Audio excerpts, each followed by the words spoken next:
너희는 세상의 소금과 빛이라 라는 제목으로 우리 하나님의 말씀을 증거하겠습니다. 증거하기 전에 일단 인사부터 드리겠습니다. 휴가 잘 다녀왔고요. 너무 보고 싶었습니다. 나만 보고 싶었나 봐요. 지난주가 아니고 제가 휴가하기 전까지 우리가 산상수훈의 말씀을 보고 있었는데 팔복의 말씀이 굉장히 중요한 말씀입니다. 어떻게 하나님 나라의 자녀가 될 수 있는가, 어떻게 예수님 믿는 제자의 삶으로 우리가 바뀌어갈 수 있는 것인가.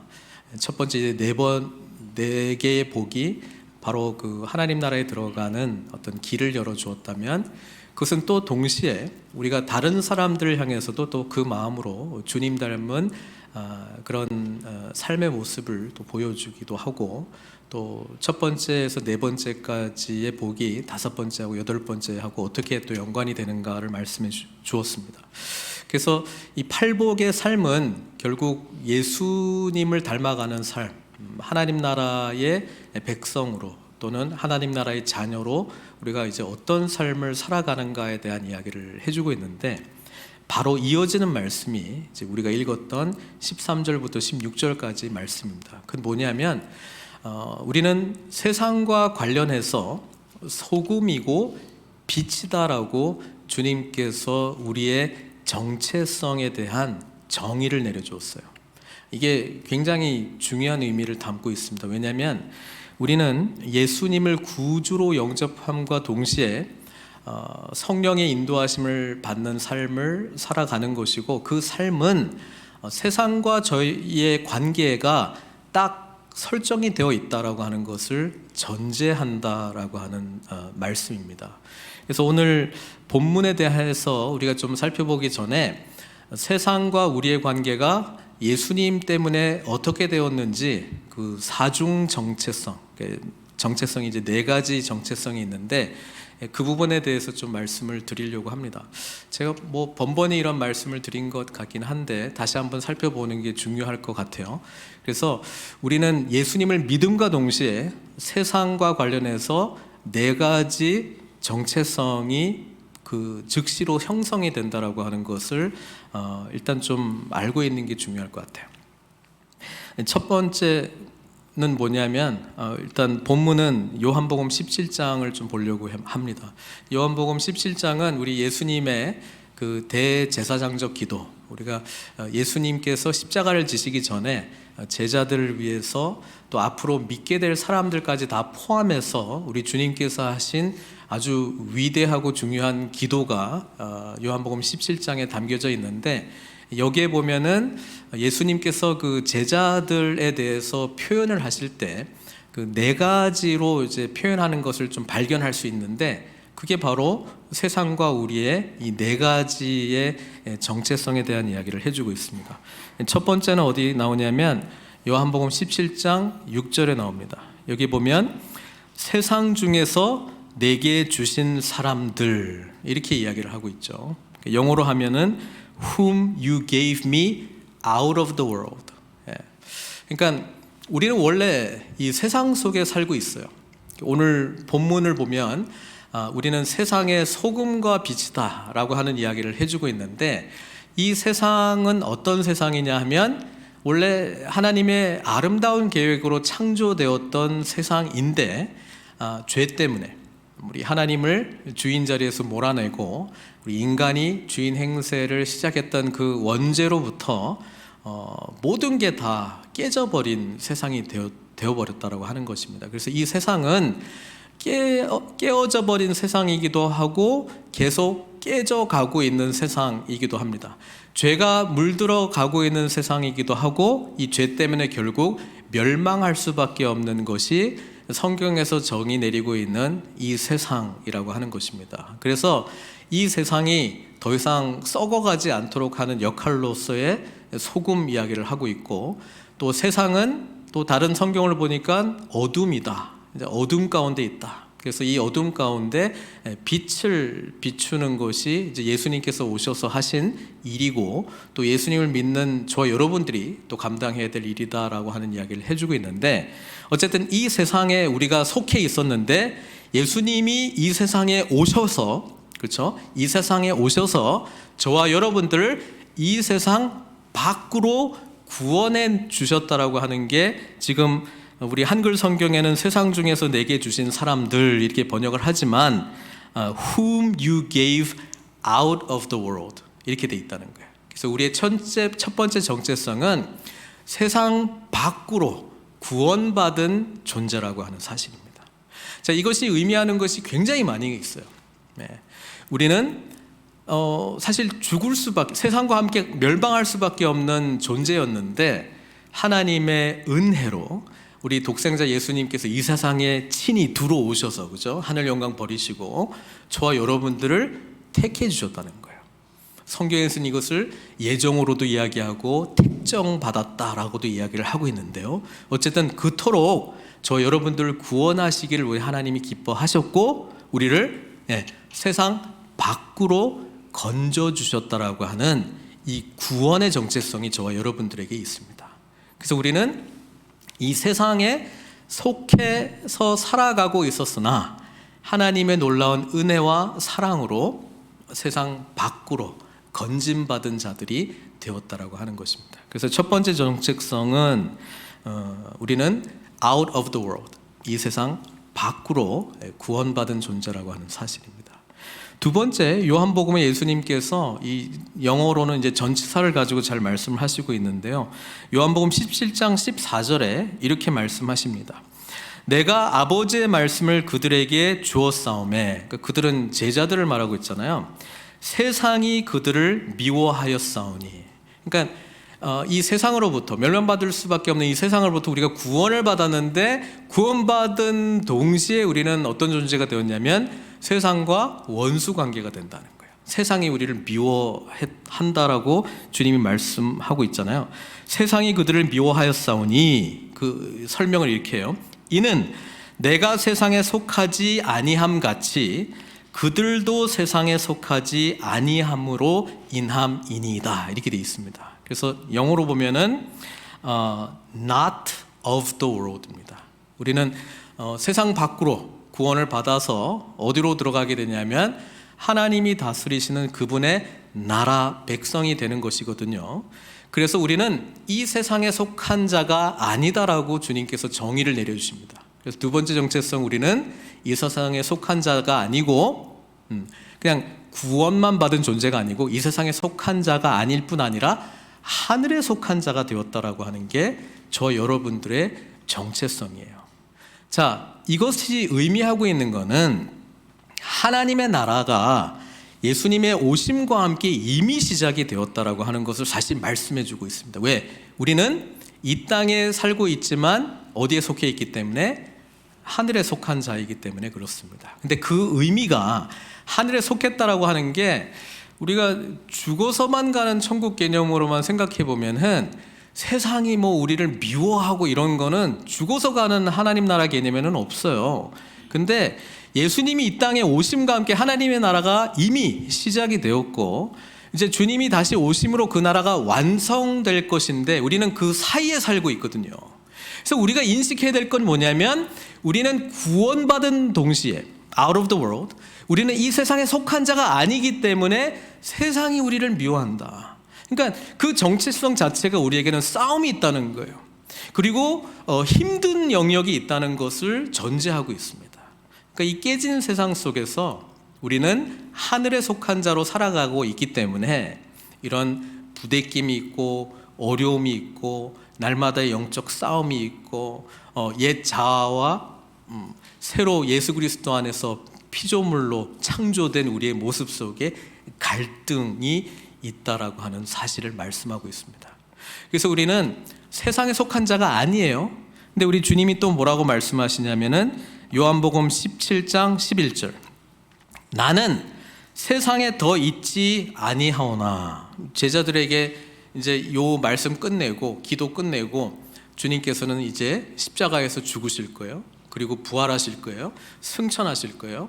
하나님 보좌 우편에 앉으셔서 하늘과 땅의 모든 권세를 가지신 분이 되실 거예요. 그러면서 우리에게 성령님을 보내주실 거예요. 그렇죠? 이제 그게 이제 앞으로 일어날 일들인데, 주님께서는 뭐라고 이야기했냐면은 나는 세상에 더 있지 아니하오나 그들은 어디에 있다고요? 세상에 있사옵고, 영어로 하면은 still in the world. 우리 여전히 이 세상에 사는 거예요. 그러니까 우리의 정체성은 나는 세상 밖으로 구원받은 존재이고 또 동시에 하늘에 속한 자이긴 한데 여전히 이 세상 가운데 있다는 그 현실적인 인식을 우리가 해야 돼요. 그래서 예수 믿으면 예수 믿기 때문에 이제 잘 돼야 되는 거 아니야? 맨날 복 받아야 되는 거 아니야? 뭐 그런 게 아니라 맞긴 맞는데 여전히 우리는 어디 있다고요? 이 세상. 새로운 시대가 시작됐는데 옛 시대 중첩이 되는 요 사이에 우리가 계속 살아가고 있기 때문에 여기에서 많은 부대낌이 있습니다. 그래서 성경은 인내하라고 이야기를 합니다. 그리고 소망하라고 이야기합니다. 뭘 소망해? 이 시대는 끝날 거라는 소망이 있습니다. 그리고 주님의 나라가 완성될 것이라고 하는 소망이 있습니다. 그래서 하늘에 속해 있지만 구원받은 자이긴 한데 여전히 이 세상에 살고 있다라고 하는 우리의 정체성 때문에 우리는 이렇게 힘든 거예요. 사도 바울은 너무나 힘들어서 오호라 나는 곤고한 자로다. 누가 이 사망의 몸에서 나를 구원해낼 수 있을까? 그죠? 그러면서도 어려움과 아픔이 찾아올 때 환난 중에 즐거워하며 이런 게 나오는 거예요. 왜 그러냐면은 하늘에 속한 자의 의미를 알고 있기 때문에.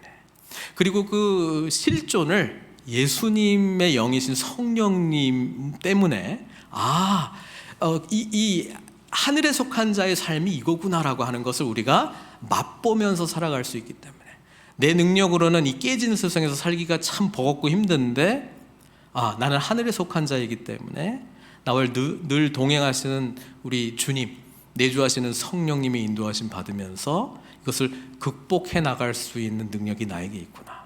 이게 still in the world. 우리는 여전히 이 세상 가운데 있어요. 근데 여기서만 주님이 멈추지는 않습니다. 여기까지만 하면 왠지 그래, 우리는 하늘에 속한 자인데 아직 그분의 나라가 시작은 됐지만 완성되지는 않았어. 그래서 그냥 힘든 거를 참고 견디면서 살다가 이제 육신이 이제 시간이 끝나면 이제 죽어서 천국 가면 좋고 주님이 그 전에 오시면 더 좋고 뭐 이런 삶으로 우리가 겨우겨우 살아가는 거냐? 아니라는 거예요. 주님이 한 가지 더 말씀해 주셨는데 그게 뭐냐면은 요한복음 17장 18절이 전부 요한복음 17장에 나오는 거예요. 아버지께서 나를 세상에 보내신 것 같이 나도 그들을 세상에 보내었고 이렇게 되어 있습니다. 그러니까 sent into the world입니다. 우리는 구원만 받은 게 아니고 하늘에 속해 있는데 여전히 이 세상 살고 있기 때문에 막 힘겹게 버겁게 살아가는 존재뿐 아니라 이 세상에 살아갈 목적과 사명이 있는 존재라고 하는 말씀을 해주고 있다는 거예요. 여러분, 이게 우리 교회 표가 하나님 나라 복음 중심의 선교적 제자 공동체인데 선교적인 삶을 사는 거예요. 선교적이라고 하는 그 의미 자체가 보냄을 받았다라고 하는 그 의미에서 나온 거거든요. 그러니까 우리는 세상과 관련해서 뭔가로 주님께서 나를 보내주셨다라고 하는 그 정체성도 있다는 거예요. 자, 이 사중 정체성을 균형 있게 잘 가지고 있는 게 좋습니다. 왜냐하면 한쪽으로 편향되면 어떻게 되는지 좀 말씀드릴게요. Out of the world, 구원받았다라고 하는 것으로만 만족하게 되면은 이 세상에 내가 보냄받은 존재라고 하는 거가 희석이 될 수도 있어요. 그리고 난 구원받았으니까 구원받았다라고 하는 게 죽어서 가는 천국. 그래서 그동안에 어떻게 할 거냐?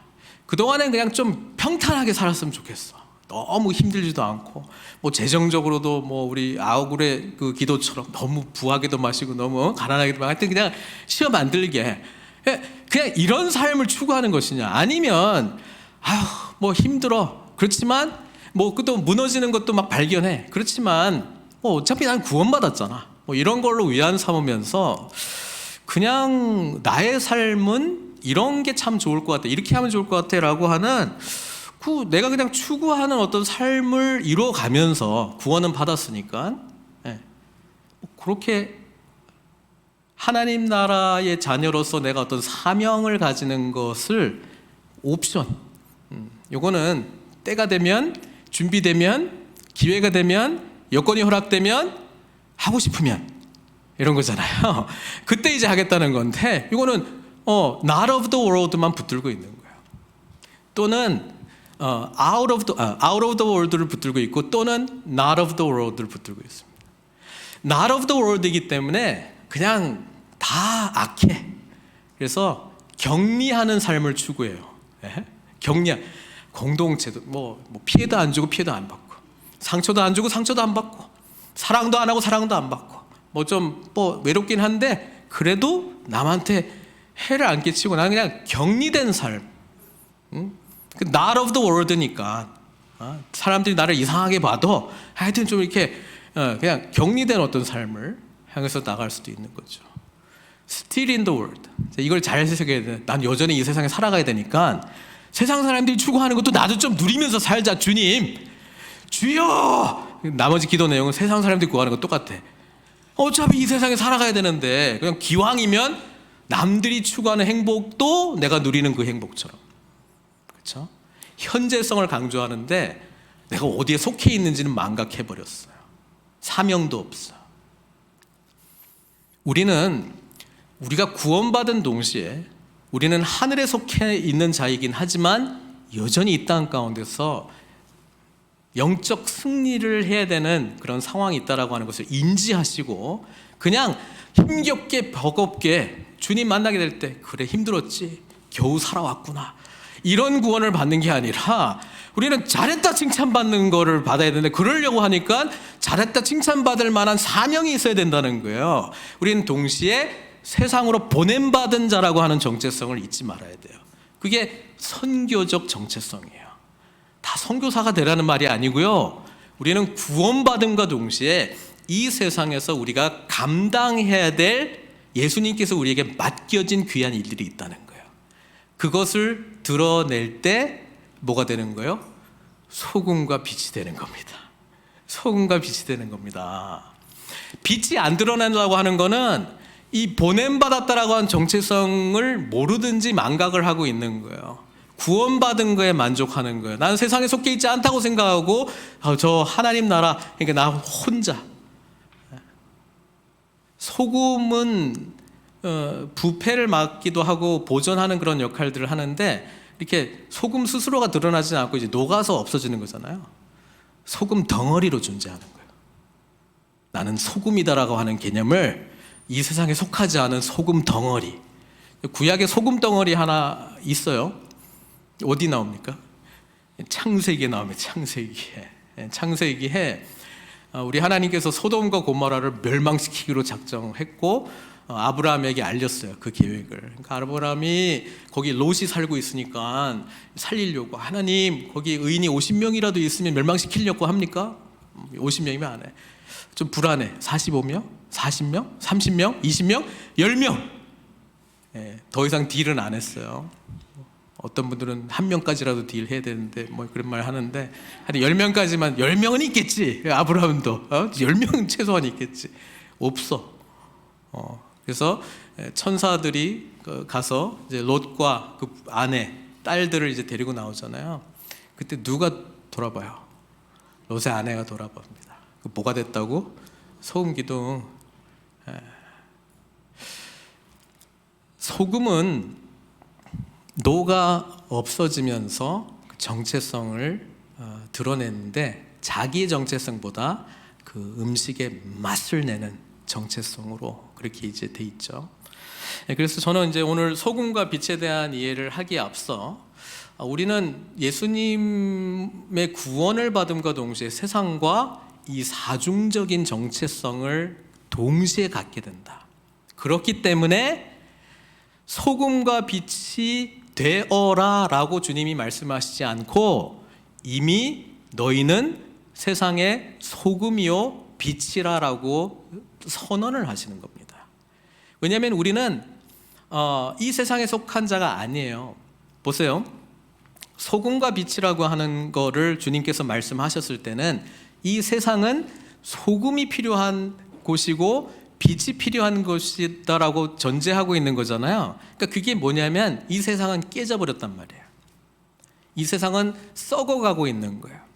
이 세상은 멸망의 길을 향해 가고 있어요. 그래서 그 부패하지 못하도록 하는 역할로서의 소금이 필요하고, 이 세상을 예수님께서는 어둠이다 정의를 내려버렸거든요. 이 어둠 가운데 있는 세상에 필요한 것은 빛이거든요.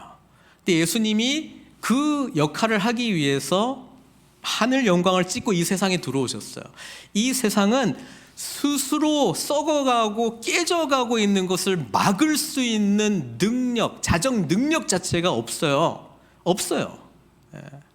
우리 하나님을 믿지 않는 사람들 중에는 인간이 할 수 있다라고 강력하게 믿었던 시대가 있었어요.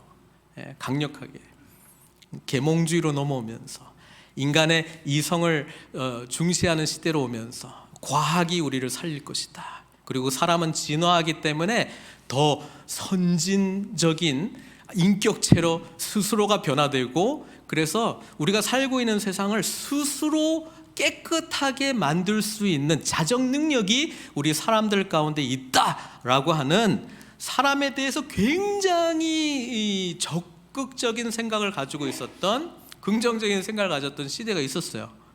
근데 그 많은 지식과 이성과 판단, 인간이 가지고 있는 모든 이 과학적 지식을 가지고 결국 한 게 세계 전쟁을 일으켰거든요. 그래서 그 이후에는 인간에 대한 반대, 낙관주의가 아니라 아주 그 냉소주의적인. 그래서 요즘은 더 심해지는데 아무도 안 믿어. 뭐 정치도 다 썩었어, 뭐 경제도 다 썩었어, 교회도 다 썩었어. 그러니까 없어. 뭐 의지할 데가 없어. 그러니까 자기가 그냥 모든 어떤 뭐 미디어에서 나오는 것도 이제 안 믿어. 그러니까 내가 걸러서 찾아가지고 낸 정보만 나가 믿는 그런 시대로 와버려가지고, 지금은 누군가를, 다른 기관을, 어떤 뭐 상위 어떤 권위를 신뢰하는 것도 이제는 굉장히 냉소적으로 보는 시대에 우리가 이미 빠져버렸죠. 그 판단은 다 무조건 내가 하는 거야. 자기 중심에서 점점 강해지고. 그래서 세상에 대해서 누가 무슨 이야기하면 별로 신뢰를 안 해요. 잘 안 믿어. 믿을 수 있는 건 내가 내린 판단과 결정, 내가 생각했던 어떤 계획들, 나의 경험들, 그것만 이제 더 신뢰하고, 다른 사람 갈수록 더 그래요. 열린 마음보다는 더 굳어진 모습으로 세상을 향해서 뭐라 해도, 공적인 기관이 뭐라 해도 그 100% 믿는다라고 하는 사람 거의 없잖아요. 안타깝게도 뉴스를 봐도 이제 저 가짜야. 거의 그냥 아예 안 믿어. 그냥 봐도 안 믿어, 가도 안 믿어. 이런 시대에 우리가 이제 왔다는 거는 세상이 갈수록 이제 신뢰를 잃어버렸어요. 자, 그런 세대 속에 하나님을 만난 사람, 이제 하늘에 속한 사람은 소금과 빛의 역할들을 감당해야 된다는 주님 말씀 속에는, 세상은 이미 썩어갈 대로 썩어가고 있고 멸망할 거고, 그리고 어둠이 더욱더 짙어지는 그런 세상이라고 하는 것을 전제를 해버렸어요. 스스로 구원할 방법이 없기 때문에 외부로부터 소금과 빛이 와야 되는데, 그 외부로부터 오신 분이 누구라고요? 우리 주님, 하늘에 속한 그분께서 하늘 영광 버리시고 우리 인간의 이 부패하고 썩어가고 멸망 당하고 있는 이 세상 속에 들어오셔서 빛이 되셨고 소금이 되셨고, 우리로 하여금 참된 길이 뭔지, 진리가 뭔지 알려주신 분이 우리 주님이시라고 하는 것이죠. 그래서 이 주님의 은혜를 받은 저와 여러분은 자동적으로 소금과 빛의 역할을 감당해야 돼. 그런데 주님이 이런 말씀하시잖아요. 너희는 세상의 소금이니, 세상의 소금이 될지니, 되어야 할지니, 되기를 힘쓸지니, 이런 말씀 안 하시고 이미 소금이라고 말씀하셨어요. 소금이 만일 그 맛을 잃으면 무엇으로 짜게 하리요? 질문 던집니다. 짜지 않는 소금이 존재하나요? 소금인데 안 짜, 그런 게 있어요? 맛을 잃은 소금이 있나요? 없어.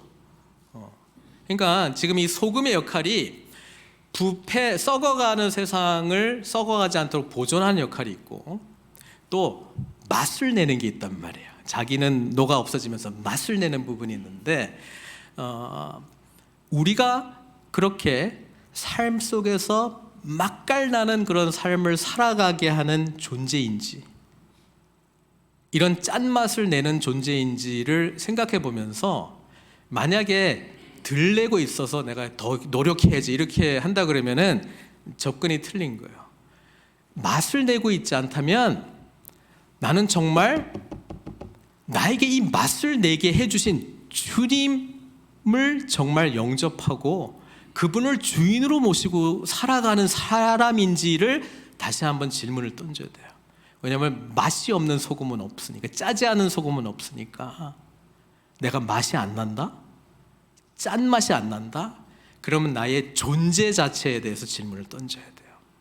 그래서 팔복이 모든 산상수훈의 말씀의 키가 될 수밖에 없는 게, 정말 가난한 마음으로 우리 하나님을 절대로 의지할 수밖에 없습니다 라고 하는 이 고백을 깨진 세상 속에서 나 자신에 대한 절망감으로 과연 하나님을 찾았는지, 그리고 죄의 문제에 대한 깨달음 때문에 애통하는 마음으로 정말 부르짖으면서 나를 구원해 주십시오 주님이라고 하는 그 과정이 있었는지, 그리고 정말 하늘 영광 버리시고 우리를 위하여 찾아오신 그 주님의 놀라운 온유하신 주님의 그 사랑에 내가 온전한 반응을 하고 있는지, 그리고 주님께서 우리에게 주시고자 하는 하나님과의 바른 관계를 회복하기 위한 주님만이 주실 수 있는 그 의를 정말로 줄이고 목마름으로 갈급해 하고 있는지, 그리고 나와 같이 그런 경험을 했던 사람들 향해서 정말 불쌍히 여기는, 긍휼히 여기는 마음이 있는지, 주님 앞에서 죄사함의 은혜를 경험한 하나님의 자녀로서 청결한 마음으로 주님을 찾아가고 있는지, 이 깨진 세상 속에 주님이 오셔서 죽으심으로 부활하심으로 화평케 하는 그 사역의 의미를 깨닫고 깨진 곳에 마음이 가고 그곳에서 피스메이커의 역할을 감당하고 있는지, 아니면 정말 주님께서 기뻐하시는 의로운 삶을 살고 있기 때문에, 하늘에 속한 자이지만 여전히 이 세상 가운데 살아가고 있기 때문에 당하는 이 박해에 대한, 고난에 대한 복음 안에서의 하나님의 관점으로 볼 수 있는 눈이 있는지, 고난 가운데 하나님의 뜻을 발견하고 환난 중에서 기뻐하고 찬송할 수 있고 이 가운데 연단받는 하나님의 그런 놀라우신 은혜와 선하심을 볼 수 있는 그런 마음이 있는지, 이런 사람들이 세상의 소금이 되는 거예요. 이런 사람들이 깨져가고 있고 점점 망가져가고 있는 모습 가운데도 여전히 저 뭐야? 저 사람들은 뭐야? 빛, 진리를 바라는, 생명이라고 하는 것이 무엇인지를 깨닫게 하는 그런 놀라운 하나님 나라의 자녀로서의 삶을 살아가고 있는지, 우리는 사실 이 본문을 보면서 내가 과연 팔복의 은혜를 누리고 있는 자인가, 하나님 나라에 온전히 들어가 그분의 완전하신 다스림 가운데 과연 있는가, 그 복음의 풍성함을 온전히 깨닫고 알고 누리고 나누기를 기뻐하는, 주님께서 기뻐하시는 그런 삶을 향해서 가고 있는가에 대해서 우리 스스로를 돌아봐야 된다는 말씀입니다. 소금이 되는 거, 빛이 되는 거 우리가 노력해가지고 할 수 있는 우리의 선이 아닙니다. 이것은 전적으로 하나님의 놀라우신 구원의 은혜와 감격을 아는 자들이 살아가는 삶의 라이프스타일, 삶의 양식이라고 하는 것이죠. 구약에서 소금에 대한 말씀을 좀 찾아보니까 제사와 관련되어 있어요. 제사 어디 나오냐니까 레위기 2장 13절에 나와요. 여기 보니까 이렇게 돼 있어요. 내 모든 소제물에 소금을 치라. 내 하나님의 언약의 소금을 내 소제에 빼지 못할지니 내 모든 예물에 소금을 드릴지니라. 이 소제는 곡식으로 우리 하나님 앞에 온전한 헌신과 그런 의미로 이제 드리는 제사 방법인데요. 이 본문을 보고 우리 하나님께서도 이렇게 양념이 안 된 재물은 안 받으시는구나. 소금을 좀 쳐줘야 돼, 그죠? 근데 여기 소금을 칠 때 의미가 있어요. 이 의미는 영원성을 사실 말씀하고 있습니다. 영원성. 민수기 18장 19절에도 이런 본문이 있는데, 이거는 제물을 드리러 온 사람들이 바친 그 제물 중에 이제 거제로 들어서 하나님께, 그 중에 일부를 들어서 이제 하나님께 제사를 드리는 방법에 대해서 하나님은 이런 말씀을 하십니다. 이게 이제 제사장들의 몫인데요. 이스라엘 자손이 여호와께 거제로 드리는 모든 성물은 내가 영구한 몫의 음식으로 너와 내 자녀에게 주노니. 그러니까 제사장들의 몫이 있거든요. 이는 여호와 앞에 너와 내 후손에게 영원한 소금 언약이라. 그러니까 영원하다 하고 소금이라고 같이 되어 있는데, 소금의 이런 소금 언약이라고 하는 의미는 실제로 소금을 치기도 하지만은 그 뜻이 영원 불변하다라고 하는 의미로서 이 소금을 치는 의미가 있었거든요. 그래서 우리는 이 세상이 썩어가지 않게 하기 위하여 영원 불변한 하나님의 언약인 복음 안에서 우리가 이 모든 깨어져 가고 있는 죄의 멸망으로부터 벗어날 수 있는 길이 주님 안에 있다라고 하는 그 의미를 우리가 드러내는 삶을 살아야 된다라고 하는 것입니다. 그래서 크리스찬의 삶은 맛깔나는 삶이에요. 매력적인 삶이라는 거예요. 이 깨져가고 있는 삶 속에서 정말 선한 게 있다면 저걸 거야, 진리가 있다면 저걸 거야, 정말 삶의 의미를 갖고 살아가는 삶의 모습이 있다면 저런 삶일 거야 라고 하는 것을 우리는 주님과 교제하면서 공동체의 지체들과 함께 예수님 닮아가는 삶을 살면서 자연스럽게 나타나는 모습이 소금의 역할이고 빛의 역할이다라고 하는 것을 주님이 말씀해 주고 있습니다. 이 소금 언약에 대해서 역대하 13장 5절에도 또 하나 나와 있는데, 여기는 이렇게 이야기해요. 이스라엘 왕 중에 한 사람이 이제 연설하는 거기서 나오는 대목인데, 이스라엘 하나님 여호와께서 소금 언약으로, 영원한 언약으로, 불변하는 언약으로 이스라엘 나라를 영원히 다윗과 그의 자손에게 주신 것을 너희가 알 것 아니냐. 그래서 소금 언약을 기억할 때마다 다윗의 영원한 나라를 이스라엘 백성들은 기억했다는 사실이죠. 우리는 영원한 메시아의 나라, 주님께서 다스리시는 그 나라의 현존, 이미 시작된 그 나라 가운데 살아가고 있어요. 그래서 세상 가운데 소금이 된다라고 하는 것은 그냥 부패하지 않도록, 썩어가지 않도록 하는 것뿐 아니라 그것을 완전히 가능케 해주신 주님 나라가 도래했다라고 하는 것을 온전히 인지하고 그 나라의 참된 자녀로, 백성으로 살아가고, 또 알지 못한 사람들에게 그 나라, 복음을 증거하는 증인의 삶을 살라는 말씀이죠. 이게 소금입니다. 빛은 뭔가요? 빛은 사실 저희들이 잘 알고 있어요. 우리가 성탄절 새벽에 드리는 촛불 예배는 제가 사실 모든 빛의 의미들을 가져와서 사실 전하고 있는데, 동일한 말씀으로 오늘 좀 나누려고 합니다. 빛은 이 세상이 일단 어둡다라고 하는 대비에서 시작이 됩니다. 세상은 어둡다, 어둠이다. 제 이야기가 아니고 요한복음 1장 4절 5절의 이야기를 하고 있죠. 또 이 빛이 어떤 것인지를 말씀해 주고 있습니다. 요한복음은 이렇게 시작합니다. 태초에 말씀이 계시네, 이 말씀이 하나님과 함께 하셨으니 이 말씀이 곧 하나님이시라, 이렇게 이제 시작을 하고, 말씀이신 예수 그리스도께서 하나님이시다, 이렇게 시작을 했다가 이런 이야기를 해요. 그 안에, 예수님 안에 생명이 있었으니 이 생명은 사람들의 빛이라, 이렇게 이야기하잖아요. 그래서 빛하고 생명하고 같이 연결해서 이야기를 해주고 있고요. 빛이 어둠에 빛이 돼요. 이 세상이 어둠 가운데 있었는데 그 빛이 비쳤어요. 예수님의 오심 자체가 비치는 거예요. 예수님의 임재 자체가 빛이에요. 생명이에요. 그런데 어둠이 깨닫지 못하더라.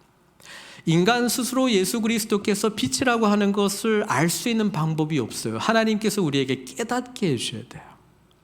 지금 여기서 함께 저와 예배드리고 있는 여러분들은 예수 그리스도께서 빛이라고 하는 것을 믿기 때문에 이곳에 온 줄로 믿습니다. 그 빛은 우리에게 주신 생명입니다. 그래서 우리가 해야 될 건 뭐냐면 예수님의 생명이 우리 가운데 충만하도록, 예수님의 생명이 우리 가운데 충만할 때 성령 충만해 주는 겁니다. 말씀 충만해지는 것입니다. 그리고 그 말씀에 합당한 반응을 보이는 삶을 살아내는 것입니다. 그럴 때 생명이 우리를 통해서 흘러갑니다. 생명이 우리를 통해서 흘러나가고 죽은 사람들이 그 생명의 맛을 알기 시작할 때 우리는 어둠 가운데 비로소 빛의 삶을 드러내는 것이죠. 그거 하도록 주님께서 저와 여러분들을 어둠 가운데서 불러주셨습니다. 어둠에서 빛으로 불러주셨습니다. 사탄의 권세에서 하나님 나라로 저와 여러분들을 불러주셨습니다. 놀라운 하나님의 은혜죠. 그래서 예수님께서는 요한복음 8장 12절에 이렇게 말합니다. 예수께서 또 말씀하여 이르시되 나는 세상의 빛이니 나를 따르는 자는 어둠에 다니지 아니하고 생명의 빛을 얻으리라.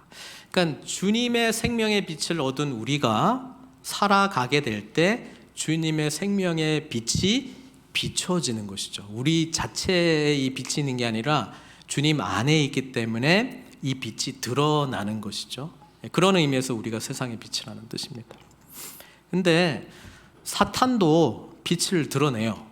그렇죠? 우리 고린도 후서 11장 14절 15절 보면 사탄에 대한 설명을 이렇게 해요. 사탄도 자기를 광명의 천사, 빛의 천사, 그래서 루시퍼라는 그 이름 자체가 빛이라는 의미가 있거든요. 사탄도 빛을 드러내요. 그리고 사탄의 일꾼들도 자기를 의의 일꾼으로 가장하는 것이 또한 대단한 일이 아니니라, 이렇게 이야기합니다. 그러니까 빛이 우리에게 비칠 때에 예수 그리스도의 생명이 비치기도 하고 또 예수 그리스도가 또 진리이시기 때문에 그분의 진리 자체가 무엇인지를 우리에게 또 비치기도 하는데, 우리의 삶을 통해서 또 드러나기도 하는데, 우리가 여기서 이제 주의해야 될 게 뭐냐면은 빛은 드러나는 부분이 있거든요. 그러니까 등경 위에 둬야지 말 아래에 두면 안 된다. 여기서 말은 그 동물 말이 아니고 이렇게 측량하는 그런 말을 말하는, 그 어떤 그릇, 측량 용기를 말하는 거예요. 그러니까 그 말 아래에 두지 않고 이제 드러나는 것인데, 드러나는 빛으로서 살아갈 때의 위험성은 내 의로 만들어진 빛이 거기에 같이 공존하다가 하나님의 영광의 빛을 내가 내 걸로 퉁치고 가로챌 수 있는 위험성이 늘 도사리고 있는데, 사탄이 그거 한 거거든요. 그래서 요거 빛이 드러날 때 좀 주의해야 돼요. 항상 주의해야 돼요. 근데 이 빛이 드러날 때 이게 내 빛인지 하나님이 나에게 비춰주신 빛이 드러나는지를 어떻게 하느냐? 다시 팔복으로 가야 돼요. 이 빛이 드러나는 가장 근원적인 이유가 정말 이 깨진 세상 속에 내가 절망해서 소망이 없음으로 말미암아 만난 주님 때문에 나에게 일어난 일들을 근거로 해서 나타난 반응인가? 아니면 세상 사람들이 가지고 있는 자기 중심, 내가 그래도 좀 수고했던 거, 내가 뭔가 기여를 했던 거, 나의 어떤 선함이 드러난 거, 나의 어떤 수고, 이런 거에 더 근거한 것인지 아닌지를 처음엔 잘 구분이 되지 않는데, 사람들이 나에 대해서 그것을 어떻게 바라보고 평가하는 것을 듣기 시작할 때, 아, 내가 거기에 들어가 있구나 아니구나를 알게 되죠. 이걸 잘 구분해야 돼요. 빛, 소금은 안 보여요. 자기 존재 자체가 드러나진 않아요. 근데 빛이 드러나요. 어쩔 수 없이 드러나는데, 드러날 때 항상 광명의 천사로 내가 드러날 가능성에 위험성이 있다라고 하는 생각을 꼭 가지고 있어요. 정말 죄에 대한 애통함으로 나 자신도 부족한 사람이고, 그것을 그냥 부족하지요 이게 아니라 정말 부족하다라고 하는 것을 알고 그분께서 나에게 베푸신 은혜로 내가 보냄받은 자로서의 삶을 살아간다라고 하는 것은 그 일을 감당할 때 감격과 황송함과 죄송함이 있는 거거든요. 감격과 죄송함과 황송함이 있어요. 나같이 부족한 사람을 쓰시니까 하나님이 기뻐하시는 대로 이렇게 온전히 또 못 갈 것 같은 그런 막 두려움도 있고, 또 좀 황송하고, 나 같은 자를 감히 하나님 쓰시니까. 그렇죠? 근데 그게 아니라, 그렇지, 내가 하니까 일이 되지. 속으로는 말 안 하고, 아이고, 뭐 다 하나님이 하셨습니다. 근데 속은 내가 했지. 나 아니면 일이 되나 뭐. 항상 내가 어쨌든 간에 해야 돼. 이런 걸로 할 때 이제 그 빛이 자기 의의 빛, 자기를 드러내는 빛, 그런 것들. 막 어떤 칭찬하는 분위기 속에 왜 내 이름은 언급을 안 해주는 거야? 나 수고했는데 좀 한마디 나 좀 해주지 좀. 이게 죄송함과 황송함과 감격으로 하는 게 아니면은 그게 이제 드러나는 거예요. 그러니까 그때 빨리빨리 분별해야 돼. 내가 그럼 어떻게 어디로 가야 돼? 애통하는 자는 복이 있나니. 그걸로 또 가야죠. 주여. 온유한 자. 그걸로 또 가야죠. 내가 하나님의 의에 대한 목마름과 굶주림으로 한 게 아니고 나의 의를 인정해 달라고 하는 목마름으로 내가 했구나. 이런 거 이제 하는 거죠. 소금과 빛의 삶은 예수님 안에서의 자연스럽게 나타날 수밖에 없는 삶이에요. 이거 뭐 내가 힘써야지 노력해야지 되는 게 아니고 그냥 예수 안에 속해 있기 때문에 우리는 이 세상에 속한 자가 아니고 하나님 나라에 속한 시민권자이기 때문에, 그리고 앞으로 오실 주님 나라에 대한 영광과 소망함으로 살아가고 있기 때문에 나와 내주하시는 성령님의 도움 없이는 하루라도 내가 살아갈 수 있는 존재가 아니기 때문에 그런 삶 살 때 그냥 맛깔나는 삶, 세상이 더 이상 썩어져 가지 않게 부패를 방지하고 그 다음에 영원한 하나님의 나라를 드러내면서 저게 생명이구나, 저게 진리 가운데 살아가는 삶이구나, 저게 내가 가야 될 길이구나를 제시하는 삶을 살게 된다라고 하는 사실입니다. 그래서 에베소서 5장 8절 11절 이렇게 기록되어 있습니다. 너희가 전에는 어둠이더니, 잊지 말아야 돼. 우리는 원래 세상에 속한 사람이었고 구원의 길이 우리 안에는 스스로 없었는데 외부에 계신 주님께서 우리 어둠 가운데 친히 오셔가지고 아무도 알아주지도 않는데 우리하고 씨름하고 오래 참고 하면서 또 여러 사람들 막 보내주시면서 그들의 기도를 또 받으면서, 그죠? 그러면서 내가 깨닫는 마음이 생긴 거야. 그래서 우리는 은혜로 이 자리에 온 거죠. 그래서 그걸 알았다면 우리도 내가 받은 이 은혜를 진짜 알았다면 주변에 그런 사람들이 보일 거 아니에요. 나와 같은 자, 빛이 비치는데 빛으로 알지 못하고 어둠이 빛인 줄 알고 헤매고 있는 사람들, 세상이 망해져 가고 있는데 거기에 소망을 두고 자기 의를 드러내려고 하는 사람들, 망조로 가고 있는데 거기에 뭐 선함이 있다고 자꾸 찾아가는 사람들, 막 의지하고 막 여기 뭔가 계획이 있다고 이야기하고.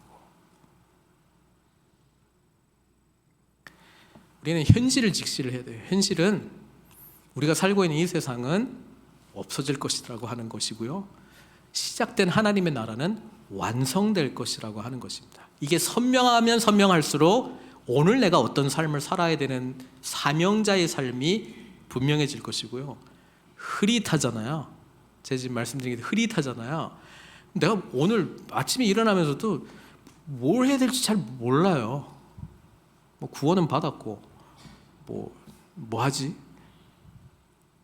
방향성이 설정이 안 돼요. 빛은, 소금은 방향성이 있습니다. 세상을 향한 방향성이 있는데 세상에 영향을 미치는 겁니다. 영향을 미치고 싶어서 미치는 영향력이라기보다도 우리의 존재됨 그 자체 때문에 미칠 수밖에 없는 영향력을 우리는 드러내야 된다고 하는 것입니다. 그것을 함께 발견해 나가시고 함께 발견해 나갈 수 있도록 우리가 격려하고 도와주는 게 믿음의 공동체가 해야 될 역할이라고 하는 사실입니다. 지난주에 제가 없었지만 우리 온라인으로 예배를 드리면서 이제 커뮤니티 아웃리치 나갔던 그런 이야기를 또 보게 되었습니다. 우리 지체들 안에 이미 하나님께서 시작하신 여러 가지 일들이 있어요. 개인적으로든 또 어떤 사역의 단체를 통해서 하시는 분들도 계시고, 또 개인적인 차원에서 소금과 빛의 역할을 살아가신 우리 성도님들도 계십니다. 그런데 빛도 그렇고 소금도 그렇고 이게 집합명사잖아요. 함께 가는 거야. 근데 그 단수로 취급하잖아요. 이 집합명사라고 하는 그 뜻 자체가 그렇게 가는 거야. 소금 한 알갱이라고 하는 것도 정의가 없어요. 그냥 소금이에요. 빛도 마찬가지입니다. 우리가 함께 주님 나라의 자녀로서 살아가면서 어떻게 우리가 소금과 빛의 역할들을 드러낼 것인지에 대해서 주님께 늘 묻고 주님의 인도하심을 받아야 될 줄 믿습니다. 앞으로 우리 늘푸른 선교교회의 사역들은 우리 안에서 선한 뜻으로 시작된 일들이 한 사람 한 사람이 함께 붙고 기도하고 인도하심을 받으면서 공동체의 사역으로 연결되기를 바랍니다. 그게 가장 자연스러운 생명이 시작되고 생명이 흘러가는 사역의 아름다운 모습입니다. 하나님의 사역은 그렇게 진행이 되는 거예요. 유기체적인 공동체는 그렇게 자연스럽게 진행이 되는 거예요. 그래서 우리 안에 하나님이 주신 작은 소망들을 품고 계속 기도하시고 나누십시오. 그리고 믿음의 지체들과 함께 보조를 맞추면서 주님의 귀한 일들을 감당하십시오. 그럴 때 우리가 생각하지 못한 놀라운 주님의 사역이 우리 공동체를 통해서 이루어질 줄 믿습니다. 에베소서 말씀해 보면은 너희가 전에는 어두움이더니 이제는 주 안에서 빛이라, 빛의 자녀들처럼 행하라. 빛의 열매는 모든 착함, 우리가 정의하는 착함 말고 하나님이 선하시기 때문에 그분의 뜻 가운데서 우리가 순종함으로 행하는 모든 그 선함, 하나님의 선함이 드러나게 돼 있고, 의로움, 자기 의 말고 하나님께서 우리에게 베푸신 그 의를 향한 갈망으로 나타나는 삶의 모습 속에서 나타나는 의, 그리고 진실함, 진리로도 번역을 할 수 있는데요. 진리 대신 주님의 삶을 따라서 살아갈 때 우리의 삶 자체가 인격이 함께하는 진리가 되는 것이거든요. 어떤 진리의 컨텐트가 따로 있고 진리의 삶이 따로 있는 게 아니라 말과 삶과 나의 삶의 양식 자체가 진리 자체가 되는 그런 빛의 자녀로서의 모습이 드러나게 된다는 것입니다. 그리고 빛의 자녀로서 살아가는 자의 특징은 이거죠. 10절, 주를 기쁘시게 할 것이 무엇인가 시험하여 보라. 항상 마음의 소원은 나의 삶의 주인이신 주님께서 뭘 원하시는지, 뭘 기뻐하시는지, 뭘 행하기를 원하는지, 어떤 일로 주님께서 정말 흐뭇해 하실 것인지, 그리고 그분 나라 완성될 때, 그분 만나게 될 때 정말 나에게 주신 그 마음, 그 뜻, 그 착한 일 시작했는데 주님의 날 때 완성되어서 잘했다 칭찬받는 그 모습으로 우리 주님 앞에 서야 되지 않겠습니까?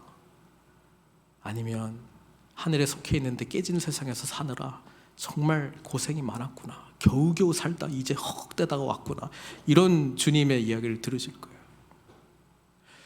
우리는 풍성한 복음의 은혜 속에서 마땅히 소금과 빛의 역할들을 감당해야 될 줄로 믿습니다. 말씀 믿겠습니다. 질문은 두 가지인데요. 나는 소금이냐 빛이냐의 모습을 과연 드러내고 있느냐, 이 질문이고요. 만약 그렇지 못하다 그러면 주님 은혜 가운데 들어가는 거에 집중하는 기도를 하시고요. 하나님의 선하심이 나에게 조금 꿈틀꿈틀대고 있는 모습들이 있는데 그것이 더 분명한 하나님의 뜻으로 또한 알게 해달라고 좀 기도했으면 좋겠습니다. 그리고 하나 더, 우리가 소금과 빛의 역할들을 감당할 때 대상이 있잖아요. 그 대상들, 하나님께서 생각나게 하는 사람들이나 어떤 일들을 놓고도 계속 기도하시길 바랍니다. 주님과 동행하면서 이 소금과 빛으로의 우리의 삶이 드러나면 드러낼수록 복음 안에서의 풍성한 삶이 우리에게 경험될 줄 믿습니다. 이 소망으로 함께 주님 나라 소망하시는 여러분들 되시길 주님의 이름으로 축원드립니다. 같이 기도하겠습니다. 소금과 빛이라 말씀하셨습니다. 주님께 이 의미가 무엇인지 물었으면 좋겠고요. 이 삶을 살아간다라고 하는 것이 무엇인지 인도해 달라고 기도했으면 좋겠습니다. 우리 함께 공동체가 되어서 소금과 빛의 사명을 감당해내는 주님 오시는 그날까지의 늘푸른 선교교회 되게 해달라고 같이 기도했으면 좋겠습니다. 기도하시겠습니다.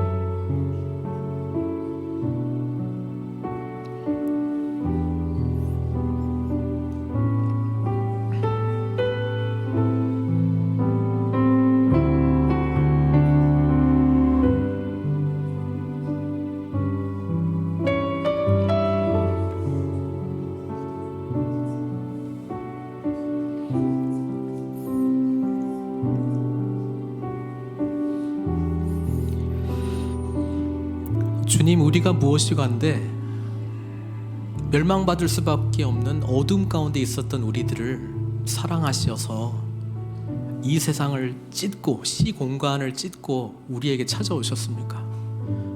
빛으로 오셨는데, 생명으로 오셨는데, 이 세상 썩어져 가고 있는 세상 속에 하나님의 나라가 도래했다고 말씀해 주셨는데 미처 알아차리지 못했습니다. 알아차리기는 했는데 그냥 이 세상 벗어난 그 구원의 은혜에만 머물러 있지는 않았는지요. 하늘에 속한 자로서 여전히 이 세상 속에 살아가고 있는 이 버겁고 힘든 것 가운데 일어서지 못한 모습으로만 존재하지는 않았는지요. 주님께서는 우리에게 사명을 주시고 이 세상 속에 빛이다, 소금이다 말씀하시면서 깨워 일으키시기를 원하시는데 이 부르심에 혹 반응하지 못하고 주저하고 있지는 않은지요. 주님, 우리의 마음을 일깨워 주셔서 주님 말씀하신 대로 소금과 빛의 사명을 살아가는 저희들 다 될 수 있도록 축복해 주시옵소서. 이 마지막 시대에 우리 늘푸른 선교교회로 함께 모이게 해주셨는데 우리가 감당해야 될 일이 무엇인지, 주님을 기쁘시게 하는 일이 무엇인지 끊임없이 고민하고 끊임없이 도전하고 끊임없이 주님의 부르심에 반응하면서 주님 만나는 그날 잘했다 칭찬받는 저희들 다 될 수 있도록 축복해 주시옵소서. 우리의 삶을 주님께 온전히 의탁드립니다. 홀로 영광 받아 주시옵고 예수님의 귀하신 이름으로 기도드리옵나이다.